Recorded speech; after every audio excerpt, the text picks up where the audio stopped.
with the EQUUS Film Festival. We have an annual event every year in New York City, but we do tour stops around the nation and around the world, and this is one of our tour stops. It's actually the kickoff tour stop in Camden, South Carolina. And today our focus is going to be on dressage, one of the passions that I really like.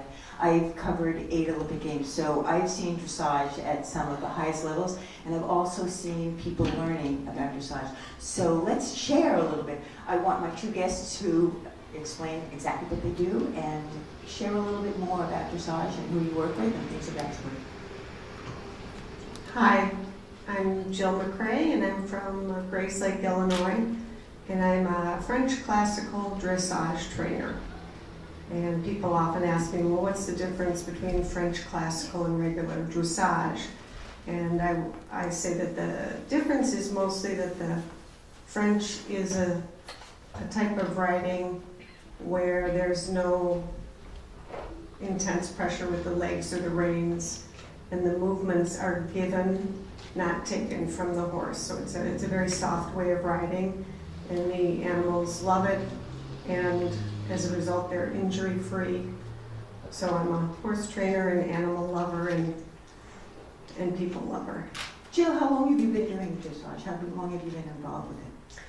I started riding at age 14 in a riding club in the inner city of Chicago. Did not have the privilege of growing up with horses, and from there went to school and had a series of jobs, and so all my life so far. You know, in the riding horse world, you have many choices. Why dressage for you? Well, I started out as a versatility major with the Western and the saddle seat, but something about the dressage hooked me. The communication, and it seemed so beautiful and natural, and the horses seemed to like it the best. And I did see in Vermont, when I was 14, a pas de deux with 2 bay horses and 4 white bandages, and it hooked me. And that's why I'm passionate about doing performances, because I think other people can get hooked if they see some of the performances that I put on at my farm, and go out and do different performances. So I have a little aside story, since you said French dressage. When I was a little bit younger, I actually studied and went to France and studied horseback riding, and I always call it the crazy horseback riding, because it was a stable where all the horses were stabled indoors, and then you went outside, no stirrups, and you'd go outside, and you can imagine what those horses were like, bucking and kicking, and we would go in groups. So I felt really good that I had stayed on for this long time until the next to last day. And my horse bucked, and I went flying, and that was in France. So may have not been French dressage, but it was French riding. And Mary, it's your turn. Tell us a little bit about you, what you do, and who you trained with, and why you're doing dressage, anything that you want to share. My name is Mary Werning, and I live here in Camden, South Carolina. My husband and I have a farm on the north side of town, and I teach dressage and have done some layup work for horses using dressage principles to rehabilitate them. And I really enjoy sharing the dressage knowledge I have with my students. I really like listening to what Jill had to say about her journey in dressage, and I started as a very young girl in the suburbs of Chicago, no, actually in the city of Chicago, and I took a bus up to the riding stables, and I just got hooked on horses in general. But I had, as a young girl, got a book from the library from the Spanish riding school, and I was just mesmerized by that, and I always wanted more of that idea. How to really have an amazing communication with your horse. And that's sort of how I got hooked on dressage. You know, I've heard that there's a connection too with Karl Mikolka. Yes, I have had the most amazing experience, because 24 years ago I started riding with Karl Mikolka, maybe even a little bit longer. And he was a chief rider at the Spanish riding school in Vienna. And they're renowned all over Europe and the world as training Lipizzan horses from early on to a very high level. And Karl lived in the Midwest, and at that time I lived in the Midwest, so I had a lot of exposure, and I was able to ride horses from age 3, 4, all the way up to high-level horses and get his tutelage in the training. It was just an amazing experience, and I'm still in touch with him. I just had a clinic with him in November, and it's just been a great experience all the way around. Let's talk a little bit about dressage, the movements, and what it's like when you're training a horse. I mean, you know, you can see it at different levels, and as you watch it, you sort of wonder, okay, what's she doing now? How is she getting that result? How long did it take to actually get to where she is now? What's it like to begin training a dressage horse that maybe doesn't know anything but you feel has the potential? So talk a little bit about the dressage itself and you on the horse. Every horse is different, and most horses all have a gift for something, and you figure out what it is, and then you go with that. I like to go with that to begin with. But some of the best approach is to start a little in handwork to get the horse's body moving around a little bit and get them unlocked. I really like for my horses to enjoy it, and so I'll try to figure out what will help them progress and how to really explain to them what I want without them becoming frustrated or angry. Because every horse is different, you have to start every horse a little bit differently, but I like to start in very small steps and then let the horse sort of tell me what they're ready for. Because I've had the great opportunity to learn this methodology in dressage, I feel like I do have a very clear blueprint really to go by to take the horses and bring them forward. It's a very, very complete program, and the horses actually have small tests that it's not a test at a show or anything, but it's a training test, and you want to accomplish a proficiency in all those things before you go on. Could you talk about just one of those tests? Yes, I could. It's the very beginning, and it's called the first test of the inside hind. And this does not come from me, it comes from Karl Mikolka, who did get his education at the Spanish riding school. And the first test of the inner hind would be for the horse to step under its body and move sideways, preferably on an arc. And you have the first, second, and third test of the inside hind, the first, second, and third test of the outside hind. You have different degrees of bending and what you expect, and horses that are very stiff in general will bend differently, and horses that are just stiff on one side, you have an approach to that. So it's an amazing and remarkable opportunity that I've had to train in this system. Okay, Jill, your turn. But before you go on, I have to say something. You said Spanish riding school. So our big news is that a couple of our films are going to be at the Spanish riding school this year, so in Austria. So that's kind of exciting for the EQUUS Film Festival.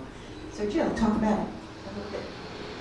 I've forgotten the question already. The question is, you're training the horse. What are some of the things that you focus on? Think about how do you, from the beginning or a higher level, or what do you go through? Well, I too use a lot of groundwork, lunging. I use one side rein versus two, just to help put the horse on the bit and bend. It's important to put the horse on the bit. What is on the bit? It is a mental and physical position for the horse. That's where the face is vertical. And when they're in that position, they're very with you mentally and physically. And I like to put the horse on the bit right away. It doesn't have to be a collected, cranked position, but a soft position so that the horse is with you and you're able to allow him to function. And I do the groundwork, which Mary was speaking about, the work in hand, which is when you're on top, it transfers, it's called a shoulder in, and you can get pretty complicated and do haunches in and pirouettes. But the combination of the lunging and the work in hand, and then sitting on them and not putting them on the bit, but no contact, allows you to really feel and not have any kind of blockage in the horse. So that's what I like to do. And in terms of riding, I like to put a rider on the horse, and as a result, there's very little mischievous things that are going to go wrong. No one gets injured. It's a safe situation. You know, when I went to my first Olympics in 1988 in Seoul, Korea, show jumping was off the map. I mean, if you were looking for attendance at one of the events, it was show jumping. Dressage was nil. If you go now, you know, this many years later, dressage is huge. The turnout for the dressage events is huge. Why is that?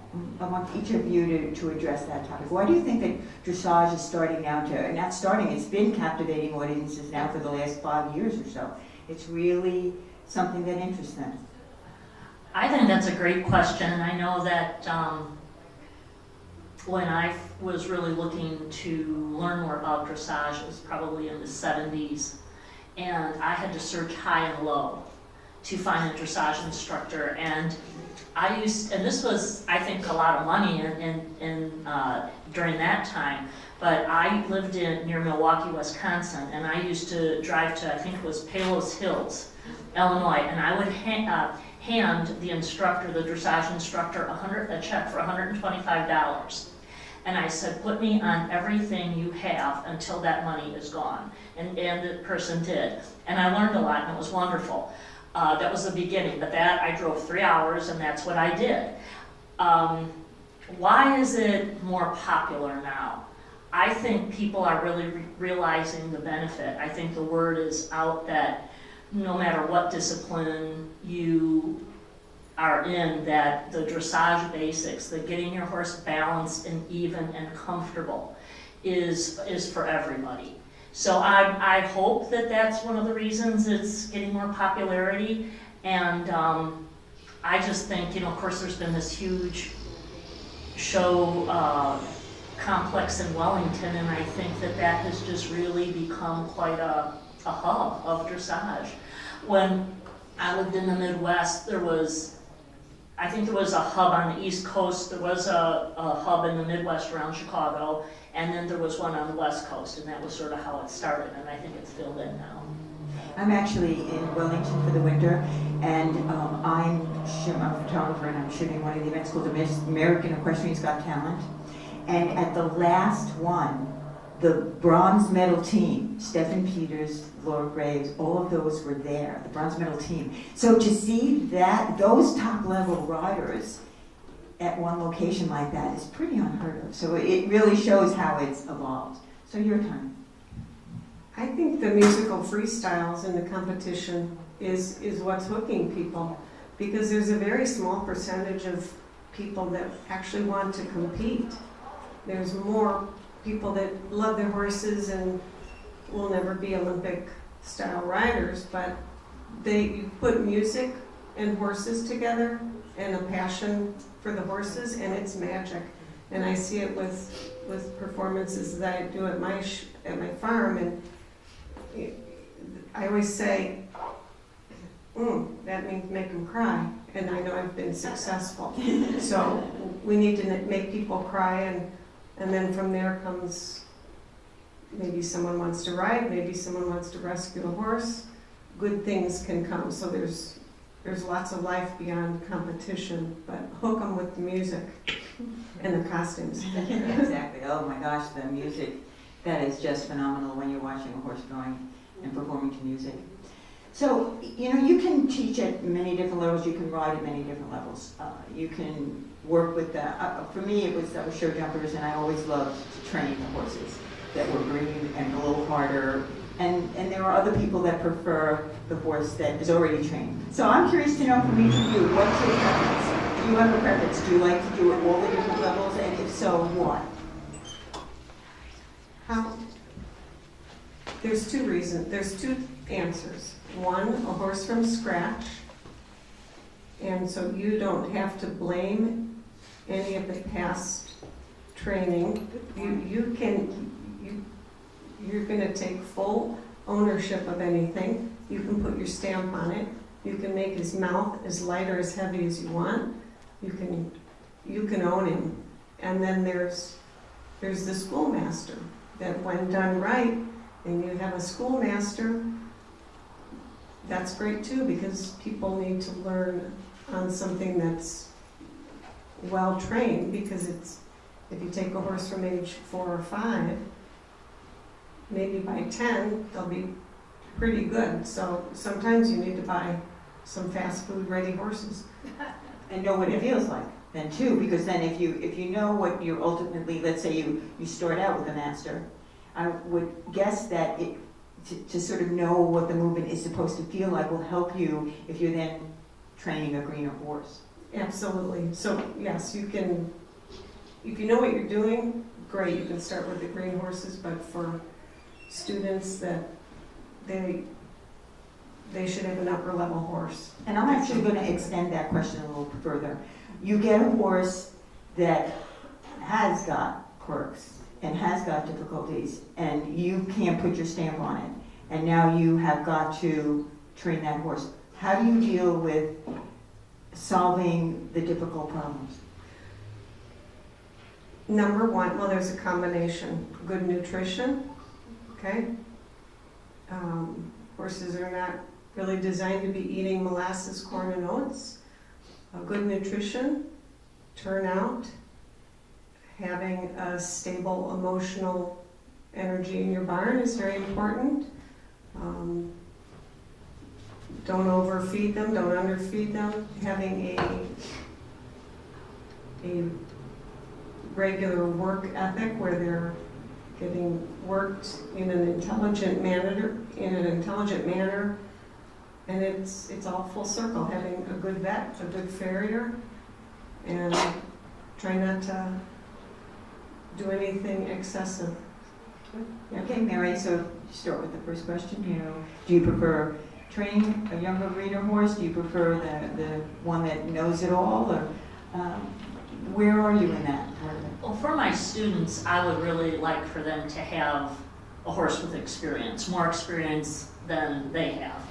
I think the schoolmaster is amazing for that. To take a young horse and start to develop it is really a thrilling experience. It's so much fun to watch them change and to take a picture of them, in 1 month, and then 6 months later take another picture and see how they've developed.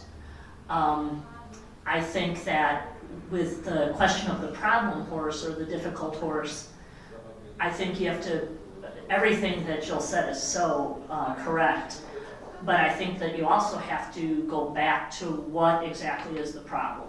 You have to peel it back, and is will the horse really, is it truly not a horse that understands to go forward? Is it a horse that cannot accept even contact on the reins, let alone go on the bit? And is it a horse that is so against your leg that you can't ride correct lines with it to even help get it started on the road to improvement? So actually, if the horse has a good heart, the troubled horses are very, very rewarding to work with because you know that you're really helping them get straightened out and get evened out and become, a much better mount for people. So, but I think it's all of that. Excellent. So, since we all have a passion for dressage, and marketing becomes a part of it, and maybe not marketing for each of you. I think maybe you sort of have your own business, and I think something like that. So it becomes more of that, and I'm not sure if that's the situation for you. But in general, let's talk about marketing and whether it's social media or what type of things that you feel you can do personally to help yourself and what you're doing in your own business, or in general to help dressage, so we continue to get that word out there that this is such a great sport, and it's something that really, it can be somebody that just wants to start out, riding, because they don't jump, and they can do it at a lower level, and a lot of people are just, the thought of jumping over a fence scares them, but the thought of sitting on a horse that won't jump it's something. So let's talk a little bit about marketing. That is a wonderful question. I think that that's probably an area where I fall a little bit short. I'm just not a strong marketer. I think that the business I have has been from word of mouth, doing clinics and maybe riding the system. And I haven't been competing for several years, but I used to compete some.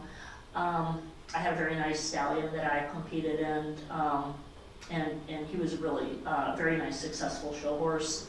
And what happens is, I think people have to like or want something that you have to offer.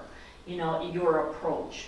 Everybody has a different approach with a horse, and some people might like how you handle horses, or they might like the time you take, or the way you'll explain things to them. And some people really want to go quicker than that, and maybe your approach won't appeal to them.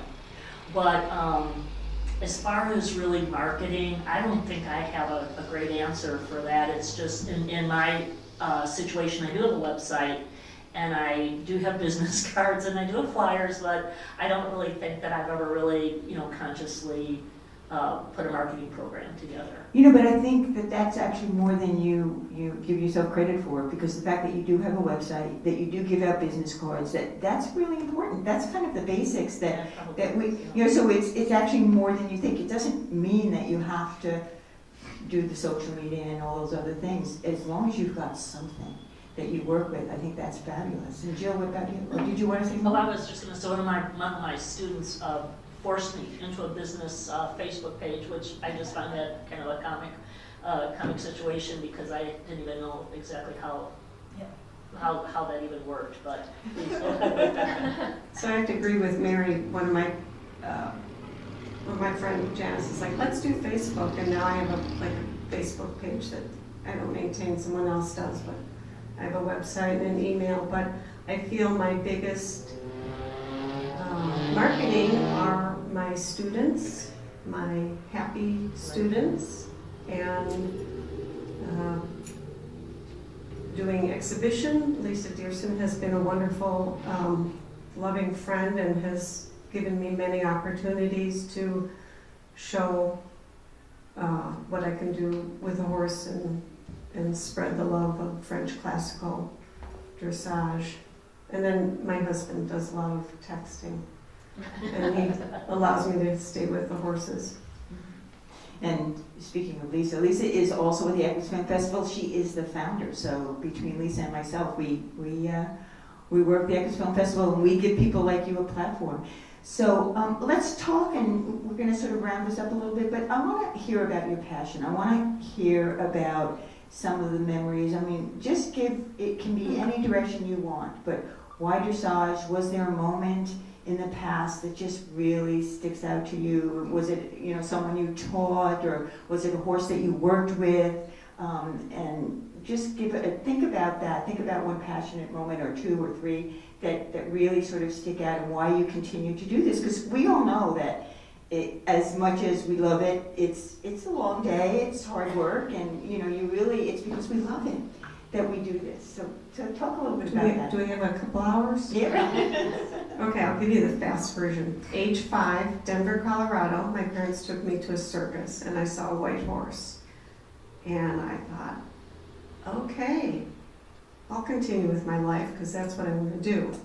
And then moved to Chicago and did a riding club for 4 years, where we would take 2 buses, a van, and a train, and rode these horses that were half dead, and I thought I'd gone to heaven and died.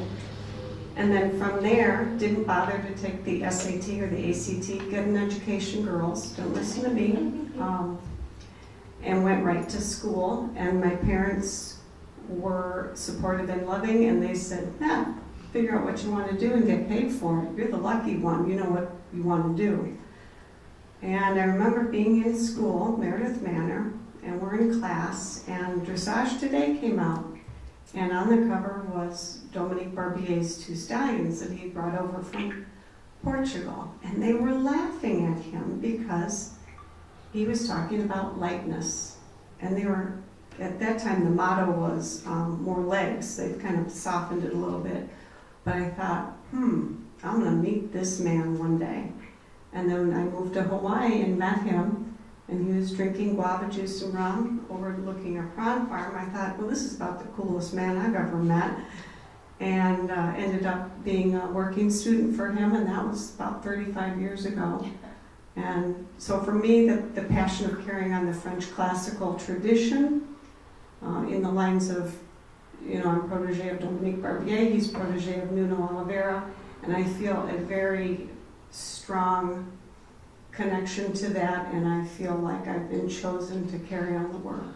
Good for you. So that's my long answer. Thanks. And thank you for doing that. Keep carrying on that work. Go ahead, Mary. I agree with Jill. You need a long time to summarize all the highlights in our life with a passion for dressage. I feel like Jill that I've been honored to be able to carry forth a classical riding method where the horses are brought along properly and gymnasticized and made happy in their work. So I feel so thrilled about that. I do have some very fond things that were just little things that where the horse just benefited so much, and it may not have been that apparent to a lot of outside people, but maybe to the owner and myself and the horse, it was very, very clear. I would sort of have come up with a little saying, and I like to think that we are trying to educate and not dominate. And that's, I feel that I hope I can stay working a lot longer and continue to ride and teach dressage and find occasional people that really want to know it thoroughly and and really delve into all of the wonderful aspects that it can provide. So but I agree with Jill that there's a ton of amazing experiences in this journey for sure.